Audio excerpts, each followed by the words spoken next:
Is your 2016-2022 Honda HR-V key fob not working? It likely needs a new CR2032 battery. You'll need a small flathead screwdriver or plastic pry tool and a new CR2032 battery, typically costing $5. First, locate the seam on the back or side of the key fob.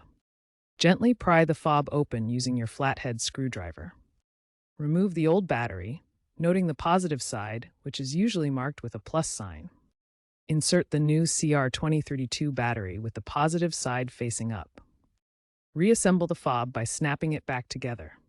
Test the key fob to ensure it works. If it doesn't, try again or consult your Honda dealer. Now let's cover some important tips and considerations for replacing your HR-V key fob battery. Always use a CR2032 battery to avoid damage. This ensures the correct voltage and prevents electrical issues. Avoid over-tightening screws to prevent cracks in the plastic case. Use gentle pressure when reassembling. Always double-check the battery orientation before closing the key fob.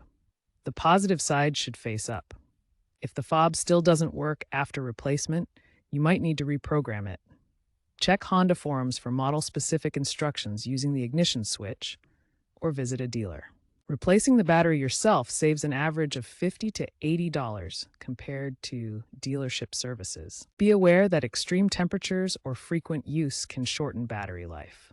Store keys in moderate conditions. Consider using rechargeable CR2032 alternatives to reduce waste. They last longer and can be reused. If unsure, watch a tutorial like Chris Fix's video on YouTube for visual guidance on the replacement process.